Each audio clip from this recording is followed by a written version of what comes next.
함께 보실 하나님 말씀은 여호수아 6장 17절에서 26절로 심판과 구원의 갈림길에서라는 제목으로 허락된 은혜의 말씀을 나누도록 하겠습니다. 사랑하는 은성의 영가족 여러분, 오늘은 다들 아시듯이 73주년을 맞이하는 6.25 전쟁 날입니다. 대한민국은 1945년 8월 15일 일본으로부터 자주 독립을 이렇게 취한 직후에 채 그 영광을 다 누리기도 전에 1950년 6월 25일 날 남과 북이 나뉘어져서 서로에게 총뿌리를 겨누는 전쟁을 치르게 되었습니다. 3년 동안의 아주 치열한 전쟁이었죠. 그로 인해서요 300만의 인명들이 살상이 되었고 20만 명의 우리 국군 용사들과 미군 등 그 유엔 군들이 산화했으며 또 무고한 시민 10만 명이 북으로부터 납북을 당하였다고 합니다. 이 같은 결과가 있었지만 그럼에도 우리가 이렇게 안전하게 예배를 드릴 수 있는 것은 순국선열과 호국 보훈에 우리의 선조들의 열심이 있었기 때문일 줄 믿습니다. 그 열심을 이제 우리가 바통을 이어서 우리의 후대들에게 전수해야 할 때입니다. 아멘. 여러분, 그런데 잠깐 우리가 6.25에 대해서 나눠보는 시간을 갖도록 할게요. 1950년 6월 25일 날 시작되었던 이 전쟁이죠. 그런데 누가 우세했을까요? 당연하죠. 사전에 충분히 계획했고 또 막강한 군사력을 지원받았던 북한은 초전에 아주 우세하게 남한을 밀어붙였습니다. 불과 3일 만에 수도 서울이 완전히 함락이 되었죠. 그리고 한 달이 조금 못 되는 그 8월 초에 한국의 모든 전력은 낙동강 아래로 다 밀려버렸어요. 마치 북이 완전한 승리를 거머쥐는 듯한 그러한 양상으로 치닫고 있었습니다. 그런데 이때에 아주 대이변이 일어납니다. 바로 1950년 9월 15일에 말이죠. 그 대이변, 대사건이 무엇일까요? 인천 상륙작전입니다. 여러분이 잘 알고 계시듯이 인천 상륙작전, 사진에서 보는 바와 같이요. 여러분, 인천이 어떤 지역이에요? PPT 없습니까? 제가 올렸잖아요. 아, 그래요? 네. 인천이 어떤 지역이에요? 항구 말고. 인천하면 딱 떠올라야 되는 게 어떤 지역이에요? 뻘이죠. 여러분, 그 어떤 상륙작전도 뻘에선 하지 않습니다. 왜 그렇죠? 발이 빠지기 때문이에요. 기동이 불가하기 때문입니다. 그래서 미군에서도 인천 상륙작전을 반대했어요. 미군에서는 오히려, 유엔군에서는 오히려 어디를 공략하기를 원했어요? 낙동강 주변에 있던 방어하고 있는 그 힘을 보태기를 원했습니다. 그러나 단 한 사람만이 아주 고집스럽게 주장을 펼쳤죠. 그가 누구예요? 바로 메가더 장군입니다. 그런데 감사하게도 이 메가더 장군의 인천 상륙 작전은 성공리에 이루어집니다.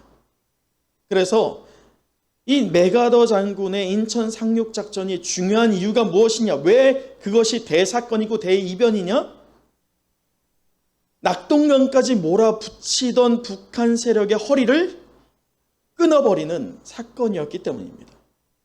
그래서 이 인천 상륙 작전은요, 북한의 허리를 끊어버리고 그리고 국군과 유엔군, 이 낙동강 남하에 있던 방어 진지에 있던 우리 군인들에게 사기를 증진시키는 것만이 아니라 반대로 북한 군인들의 사기를 저하시키는 엄청난 사건이었습니다. 우리는 지난주에 이어서 우리 여리고 전투를 보게 됩니다. 그럴 때 여리고 전투 역시나 우리 사진을 한번 보여주시면 요단 서편 지금 보이시죠? 저 요단강이 있어요. 가운데 지역이에요. 아주 얇아요. 사실은 지도로 보면 굉장히 얇습니다. 마우스로 한번 표시를 해주시죠. 가운데 지역에 아주 얇은데요. 그 얇은 강 동편과 서편이 있을 때 그 동편에서 넘어가는 바로 그 직후에 만나는 성이 어떤 성이에요? 여리고입니다. 그 여리고의 위치를 보세요. 어디에 있습니까? 7개의 가나안 족속이 있을 때 그 가운데 지역에 있는 것이 바로 여리고입니다. 이 여리고와 아이성을 침공하는 것은 이 가나안 7족속의 허리를 끊어버리는 아주 중요한 전쟁이었어요. 그렇기 때문에 가장 처음에 있었던 이 여리고를 취하느냐 아니면 방어하느냐, 이 문제는 양측 모두에게 너무나도 중요한 문제였다는 것입니다. 여러분, 그러면서도 여러분 기억하시죠? 우리 지난주 어떤 말씀을 나눴습니까? 6장의 말씀에 보면 오늘 우리가 17절부터 보고 있지만 실제로 이스라엘이 액션을 하고 있는 것, 외치면서 침공을, 함락을 성공시키는 것은 20절 한 절밖에 나오지 않아요. 그 전까지는 어떤 기록이라고 했습니까? 하나님이 여호수아에게 명령한 것을 여호수아가 이스라엘에게 이어서 명령하고 이스라엘이 그것을 순종하는 결과로 얻어지는 정복 전쟁이 바로 여리고 전투다라고 하는 것을 보았었습니다. 그러면서도 우리는 이 여리고 전투가 다만 순종으로만 거머쥔 전투가 아니라 하나님을 향한 그 거룩하신 하나님이 치루신 거룩한 전쟁임을 우리가 나눴던 바가 있어요. 다음 주 없습니까? 좀 주의 깊게 좀 해주세요. 바로바로 나와야지. 네? 자, 순종으로 이루어진 전투가 이어서 무엇으로 이루어진 전투로 갔어요? 성결로 갔죠. 그럴 때 이 성결의 전투였던 그 여리고 전투, 거룩한 전투였고 성결의 전투였어요. 그것을 우리는 지난주 나눴던 바가 있습니다. 자, 그거에 더해서 오늘 17절과 18절에 보면 하나님은 추가적인 2가지의 명령을 내리고 계시는데, 자, 그것을 하나씩 한번 살펴보면 우리 17절 한번 읽어보도록 하죠. 17절입니다. 시작. 유다 족속 미생 라합과 그 집에 동거하는 자는 모두 살려주라. 이는 우리가 보낸 사자들을 그가 숨겨 주었음이니라. 자, 첫 번째가 뭐예요? 첫 번째가 뭡니까?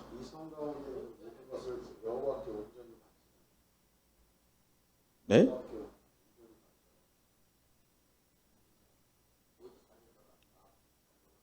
첫 번째가 뭐예요? 핵심이 뭡니까? 17절에서. 여러분, 문맥을 잘 해석해야 됩니다. 17절에서 가장 중요한 명령이 뭐예요? 라합을 살려주라지. 첫 번째 명령은 라합을 살려주라는 거예요. 두 번째 명령이 무엇입니까? 자, 18절에서 보면 두 번째 명령이 나옵니다. 그 두 번째 명령의 끝에 보면 18절 마지막, 오직 너희는 그 바친 물건에 손대지 말라라고 하는 이 2가지 명령을 하나님은 내리신다는 거예요.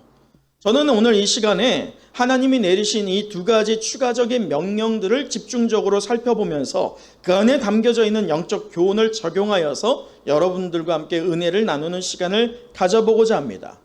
여러분, 그 전에 우리가 먼저 한 가지를 좀 살펴볼 게 있어요. 아주 놀라운 사건이죠. 무엇입니까? 우리 20절 또 한번 읽어보도록 하죠. 20절 시작. 이에 백성은 외치고 제사장들은 나팔을 불매 백성이 나팔 소리를 들을 때 크게 소리질러 외치니 성벽이 무너져 내린지라. 백성이 각기 앞으로 나아가 그 성에 들어가서 그 성을 점령하고. 여러분, 그 성을 점령하는데 지금 어떻게 됩니까?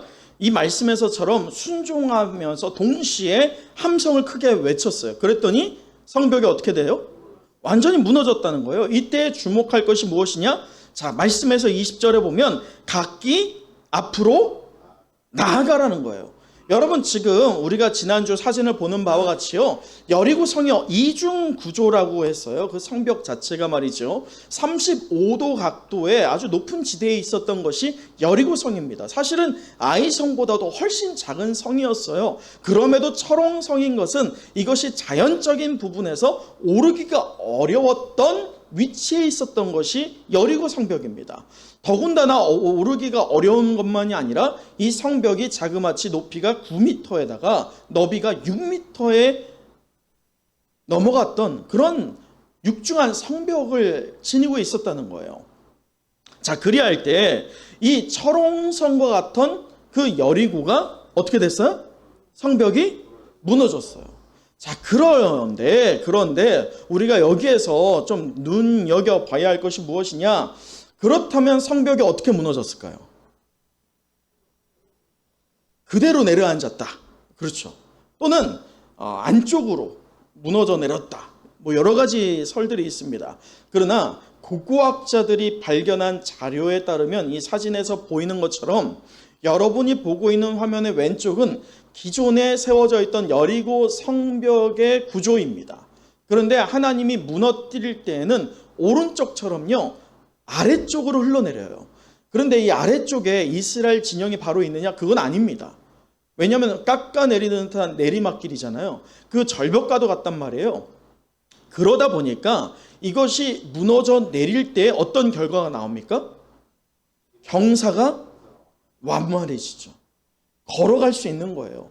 이전 같으면 기어 올라가기도 힘들었던 곳이 여리고성인데 하나님은 함성의 소리, 곧 순종으로 말미암아 거룩으로 인하여서 여리고 성벽을 무너뜨리는데 그 무너뜨리는 방향까지도 계획하신 분이 누구이십니까?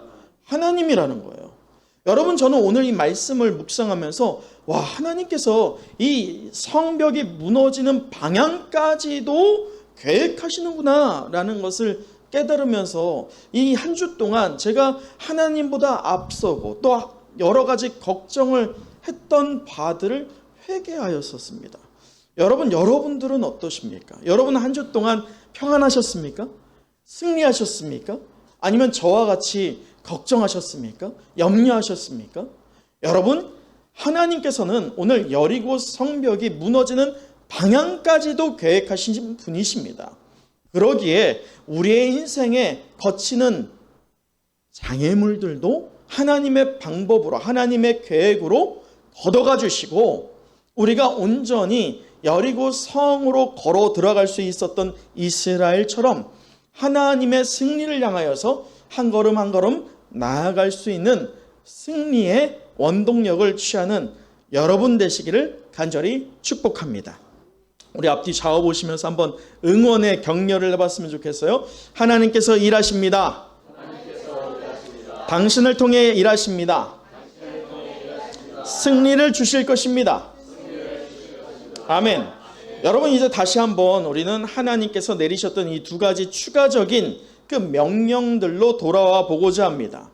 그런데 제가 묵상하다 보니 깨닫게 된 것은 이 추가적인 두 가지의 명령이 실상은 하나라는 거예요. 오늘 제가 하나님께서 내리셨던 그 두 가지 추가적인 명령, 곧 17절, 18절을 깊게 좀 묵상을 해봤어요. 전체적으로 말이죠. 그랬더니 하나님께서 내리셨던 이 명령을 왜 두 가지로 생각을 했느냐면 처음에 말이죠, 제가 순차적으로 기록되어 있기 때문이에요. 17절, 18절 이렇게 기록되어 있기 때문이죠. 다시 그 명령 뭐예요? 첫 번째, 라합을 구원하라 라고 하는 것이고, 두 번째, 손대지 말라 라고 하는 명령이었어요. 그 두 가지 명령을 그렇게 내리셨던 하나님이신데 이것이 실제는 하나라는 거예요. 다시 말해서 무슨 말이냐면 18절에서 내게 바치라, 손대지 말라, 이것이 대전제로서의 명령입니다. 이것이 주 명령이에요. 그리고 그 안에 예외적인 명령이 바로 17절입니다. 자, 그것을 우리가 자세히 좀 살펴보았으면 좋겠는데요. 자, 18절을 보면 하나님께서는요, 너희는 온전히 바치고 라고 합니다. 바치고. 오늘 이 본문, 우리가 오늘 보는 본문에서는 사실 두 가지의 워딩이 등장합니다. 하나는 진멸입니다. 하나님은 너희가 내게 바치라 라고 하는데 그 바치다 라고 하는 거하고 진멸이 거의 동시에 계속 등장합니다. 그런데 말씀에서 보면 하나님께서는 오직 너희는 그 바친 물건에 손대지 말라고 명령하시면서 21절에 그 결과를 요구하시는데 21절 우리 같이 한번 읽어볼까요? 21절 시작. 그 성 안에 있는 모든 것을 온전히 바치되 남녀노소와 소와 양과 나귀를 칼날로 멸하니라.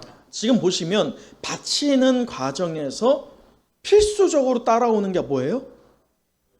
여리고 안에 있는 모든 생명체들은 모두 진멸시키라 라고 하는 메시지입니다. 이 메시지를 보았을 때면 믿음이 연약한 자들이나 또는 하나님을 안 믿는 자들이 볼 때면 아니 하나님이 사랑의 하나님이시라고 하는데 어떻게 왜 이 여리고 성에 모두를 진멸시키라고 하실까라고 하는 의문을 제시합니다. 그러면서 하나님을 여리고를 대량 학살시킨 어떤 살인광 또는 전쟁광으로 몰아가지요. 심지어 많은 신실한 기독교인들조차도 이 여리고 성 안에 있는 모든 생명체를 진멸하라라고 하는 이 하나님의 명령에 대해서는 약간의 불편함을 가지고 있어요. 왜요? 오늘 21절에 보는 것처럼 남녀노소라고 할 때 여인과 누구까지? 어린 아이까지, 소위 갓난 아이까지 다 죽일 것을 하나님은 명령하고 있기 때문에 우리에게 참 부담이 되고 이것이 소화가 안 되는 구절이기도 합니다. 하나님이 굳이 왜 이렇게까지 하셨을까? 원수를 사랑하라고 하신 우리 주님이신데 이 가나안 족속의 원수일진데 왜 이들을 사랑하지 않고 품지 않고 다 죽여버렸어야만 했을까라고 하는 의문을 신실한 성도들조차도 갖게 됩니다. 여러분은 어떠세요? 여러분은 이 구절 하나님의 진멸을 이해하십니까? 그 이유를 말이죠. 그러나 이러한 의구심이나 소화되지 못하고 있는 그러한 반응들은요, 성경을 바로 알지 못함에서 나오는 오류들입니다. 곧 성경은요, 누구의 관점에서 기록됐어요? 하나님의 관점에서 기록됐어요. 누구를 위해서? 믿는 하나님의 백성들을 위해서 말이죠. 딱 그것만 하나님은 강조합니다. 그러한 하나님의 세계관에서 성경을 보면 이 진멸이라고 하는 그 용어는요, 히브리어로 헤렘이라고 하거든요. 뭐라고요? 헤렘. 헤렘이라고 하는 이 진멸은 어느 때에 쓰여지나 그것을 진멸해서 복수하지 못하게 그 씨를 말려버리는 그런 종류의 진멸이 아닙니다.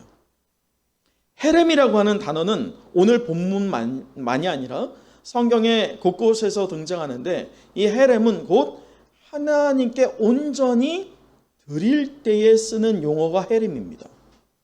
다시 말해서 하나님께서 진멸하라라고 할 때 이 진멸에는 온전히 바치라라고 하는 하나님의 의도가 숨겨져 있다는 거예요.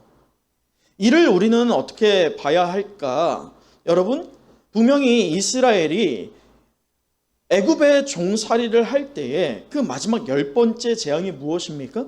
장자의 재앙이었어요. 여러분, 그런데 그 장자의 재앙이요, 장자의 죽음의 심판이 사람에게만 포함되어 있던 게 아닙니다. 모든 가축에게까지 다, 모든 생명체에게 모두 적용된 것이 바로 장자의 죽음입니다. 하나님은 애굽 온 땅에 이 장자의 죽음의 심판을 선언하셨죠. 그럴 때에 하나님의 말씀처럼 우슬초에 이 어린 양의 피를 발라서 문설주와 기둥에 그것을 뿌렸을 때에 그 죽음의 심판은 어떻게 됐어요? 건너갔죠. 그걸 패스오버라고 했잖아요. 그게 유월, 그 담을 넘어갔다라고 하는 유월절의 시초입니다.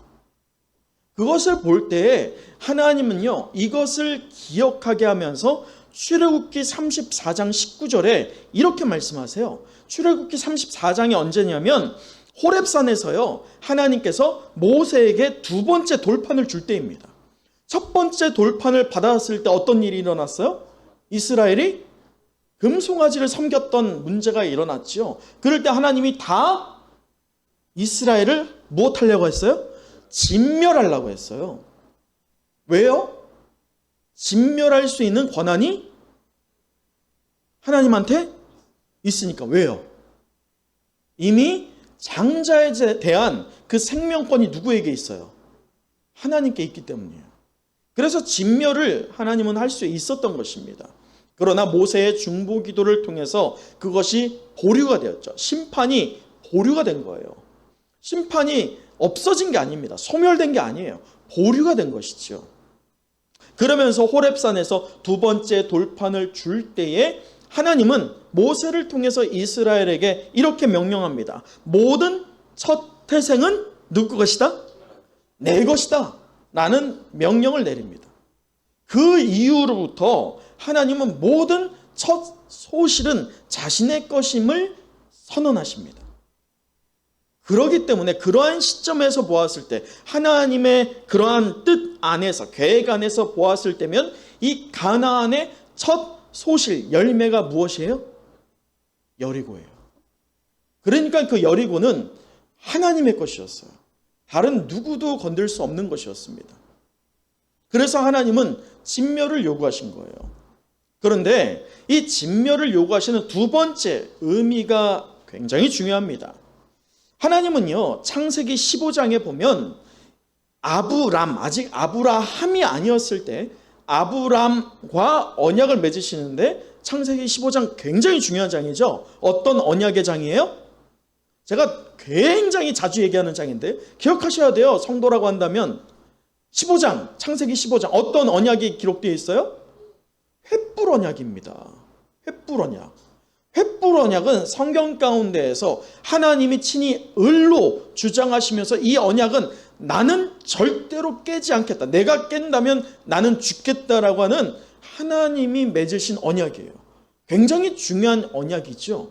그 횃불 언약을 창세기 15장에 맺으시면서 하나님은 말씀하셨어요. 뭐라고? 15장 16절에 이렇게 기록합니다. 제가 읽어드리면 내 자신이 4대 만에 이 땅으로 돌아오리니 이는 아모리 족속의 제약이 아직 가득 차지 아니함이리라 라고 기록합니다. 자, 이 땅이 어디예요? 그게 가나안이에요. 아브라함이 가나안에 갔었습니다. 그러나 다시금 그 땅을 떠나죠. 그럴 때 하나님은 너가 다시 이 땅에 올 것이야. 사실은 그것이 아브라함이 아니죠. 누가 오는 거예요? 아브라함의 후대가 올 것이야 라고 하는 약속을 하십니다. 그것이 바로 언약의 땅 가나안이지요. 하나님은 그 약속을 하시면서 두 가지 의미를 갖고 있는 거예요. 첫째는 너의 자손이 4대 곧 400년 뒤에 반드시 내가 약속을 보증하건대 이 가나안 땅, 약속의 땅으로 돌아올 것이다를 이스라엘을 향하여서, 하나님의 자손들을 향하여서 선언하는 것이 첫 번째이고, 두 번째는 두 번째에서 말씀에서 보는 것처럼 이는 아모리 족속의 죄악이 아직 어떻지 않았다? 가득 차지 않았다. 지금은 때가 아니야. 어떤 때? 너 가나안 족속아, 너네가 음란하고 그리고 거짓의 영에 사로잡혀 있을 때 아직 그 기한이 남았다. 그 얘기는 너 가나안 족속아 아직 기한이 남았으니 무엇하라? 회개하라. 돌아오라. 라고 하는 것을 계획하신 것입니다. 장작 몇 년을? 400년을. 여러분, 그 400년이 이제 흘렀어요. 심판은요, 기억하세요. 없어지지 않아요. 보류되는 것입니다. 반드시 심판은 도래할 줄 믿습니다. 우리 주님이 오실 그때는 돌이킬 수 없어요. 오늘 저녁에 우리 주님이 오신다라고 했을 때 그걸 알 수 있는 이는 하나도 없습니다. 그런데 그 전에 회개하고 돌이킨 사람은 누구나 다 어떻게 됩니까? 구원을 얻습니다. 여러분, 그러나 오늘 400년이 지나고 드디어 심판이 도래하는 날이 되었던 여리고입니다. 그런데 여리고의 문이 어떻게 돼 있어요? 굳게 닫혀 있어요. 열리지 않고 있습니다. 하나님이 충분한 기회를 주셨고 돌아오라 돌아오라 라고 그들에게 명령하셨지만 그들의 성문은 굳게 닫히고 열리지 않았습니다. 또한 하나님은 은나팔이 아니라 어떤 나팔을 부셨어요? 양강나팔을 불게 하셨습니다. 거룩하신 하나님이 너희에게 왔으니 이제 회개하고 자복하고 돌이켜라 라고 그들에게 나팔을 들리게 한 거예요. 여러분, 그 나팔은 이스라엘만을 위한 나팔이 아니었어요.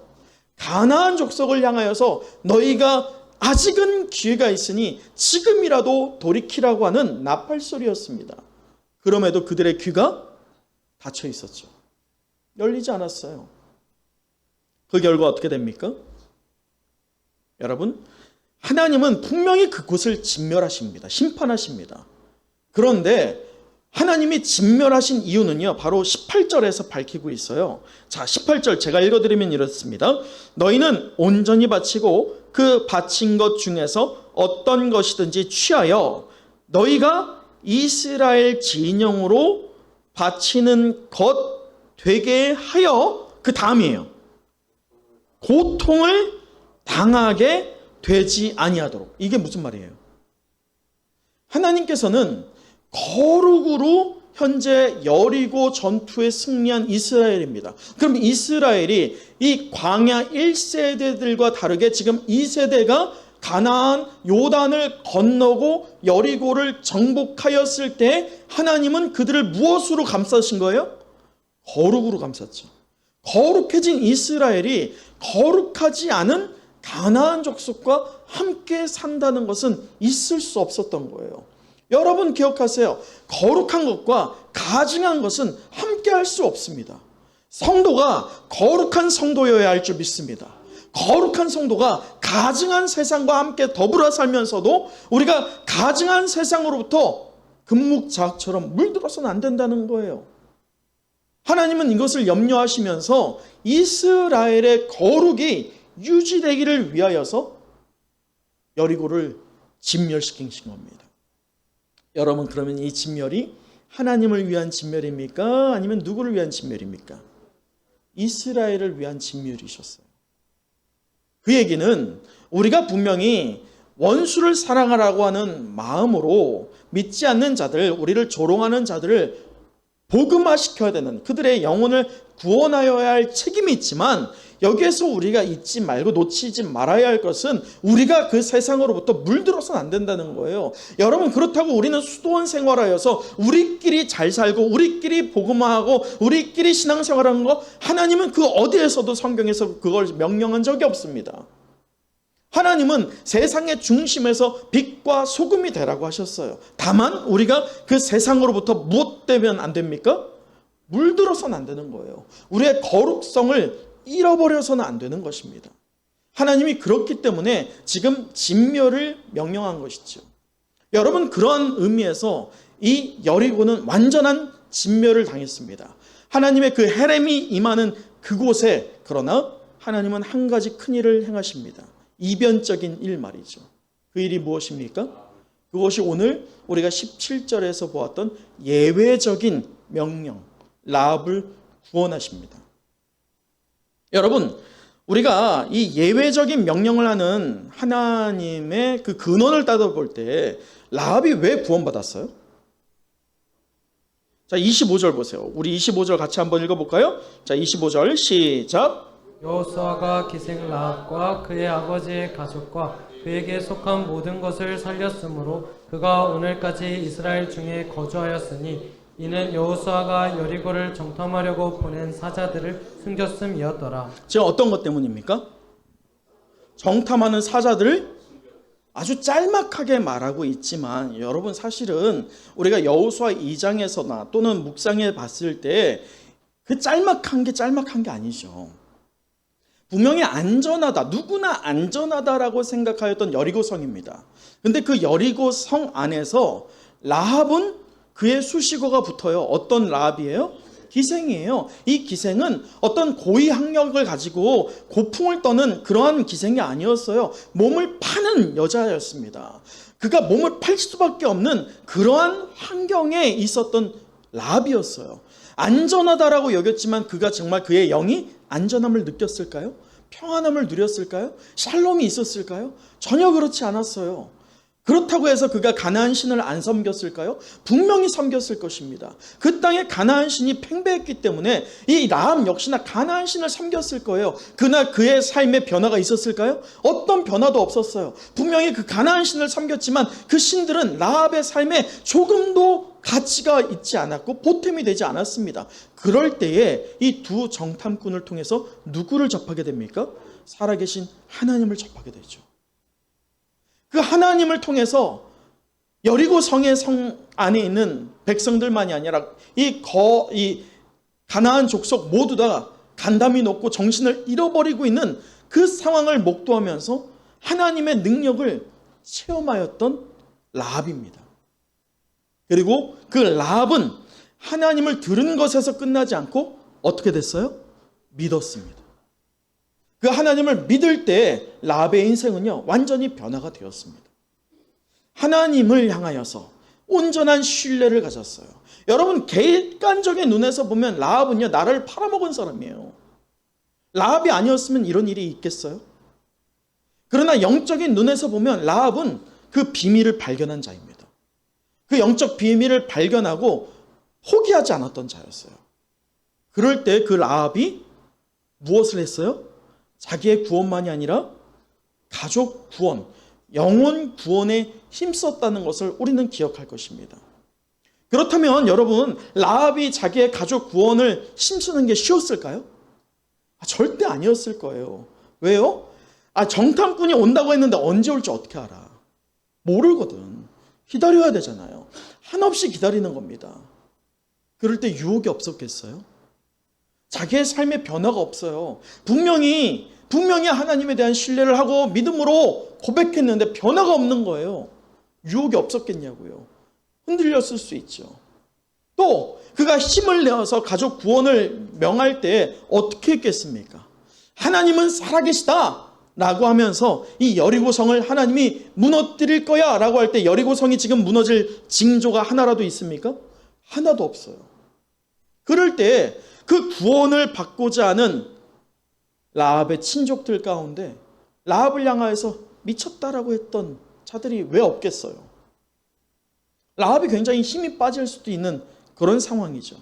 근데 여러분 놀라운 게 뭔지 아세요? 말씀에서 우리 23절 보세요. 정탐한 젊은이들이 들어가서 자 보세요. 라합과 그의 부모와 그의 형제와 그에 속한 모든 것을 이끌어내고 또 그의 친족도 다 이끌어냈다. 여러분 지금 라합 집에 모여있는 사람이 적어요? 많아요? 많아요. 놀랍지 않아요? 몸을 파는 여자였어요. 친족들로부터 모멸감을 당했을 것이고 멸시를 당했을 거예요. 그리고 어떤 변화의 징조도 없는 그런 상황에서 하나님이 여리고를 무너뜨릴 거다라고 하면서 하나님의 구원을 사모하면서 나의 집에 모여라. 내 집에 있을 때야말로 구원을 얻을 것이다. 그 명령하는 것, 선언하는 것 쉬웠을까요? 받아들이는 게 쉬웠을까요? 그런데 저는 이 말씀을 묵상하면서 두 가지를 생각해 볼 수 있었습니다. 첫 번째는 라합이 정말 하나님에 대한 복음에 대해 최선을 다해서 증거했다는 거예요. 그가 얼마나 열정적으로 증거했길래 그 기생이라고 하는 그 라합의 집, 그 집이 얼마나 크면 크겠습니까? 근데 그 라합의 집에 온 가족이 친족들까지도 다 모여 있다는 거예요. 그의 복음의 능력이 강화했다는 것을 우리는 엿볼 수 있습니다.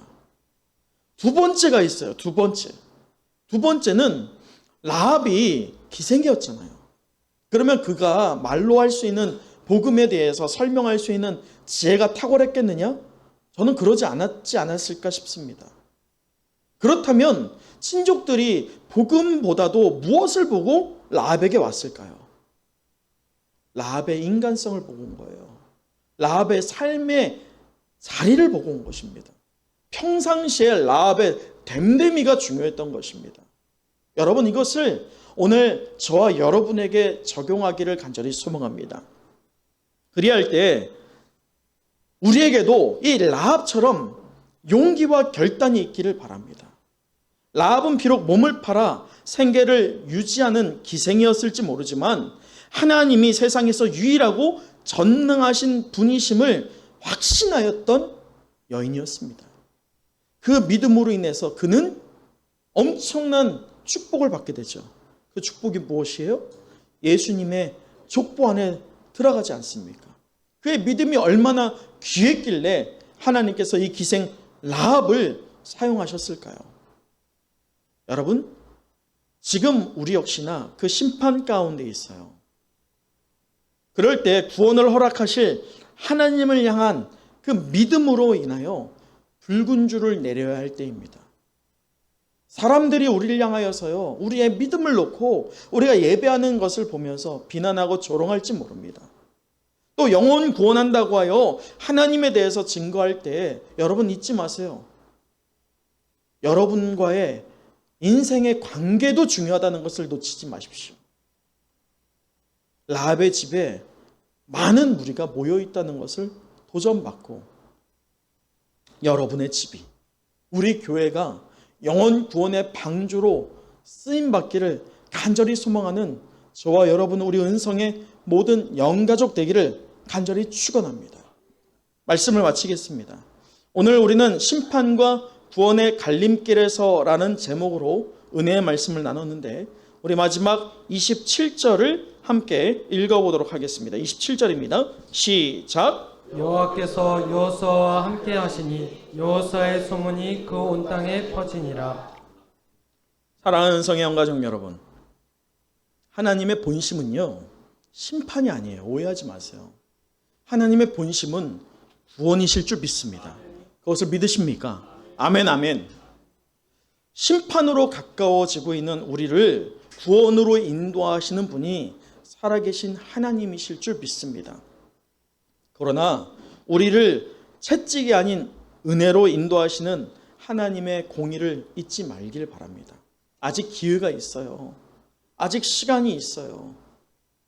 그리할 때 우리가 할 수 있는 것은 우리의 신앙이 살아계신 하나님을 향하여 온전히 바로 서는 것, 헤렘처럼 나를 온전히 하나님께 드리는 것, 그것이 먼저요. 또 내가 할 수 있는 최선을 다하여서 나의 가족과 친지들의 영혼 구원을 위하여 힘써야 되는 것이 바로 우리의 사명일 줄 믿습니다.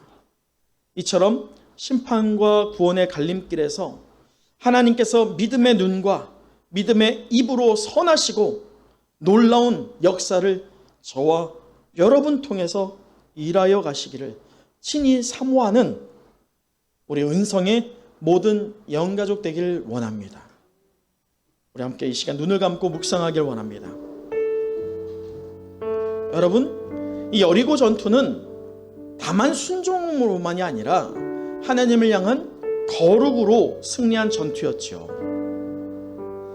그 순종과 거룩이 한결같을 때 그 결과를 하나님은 보장하셨어요. 오늘 여호수아에 대한 소문이 온 땅에 퍼져 나갈 정도로 하나님은 분명한 열매를 주셨습니다. 상급을 주셨습니다. 여러분, 우리의 이름도 하나님께서 높여주시길 원합니다. 아니, 우리의 믿음이 높임받기를 원합니다. 그리할 때 혹여나 여러분 안에 하나님에 대해서 흔들렸던 신앙이 있었습니까?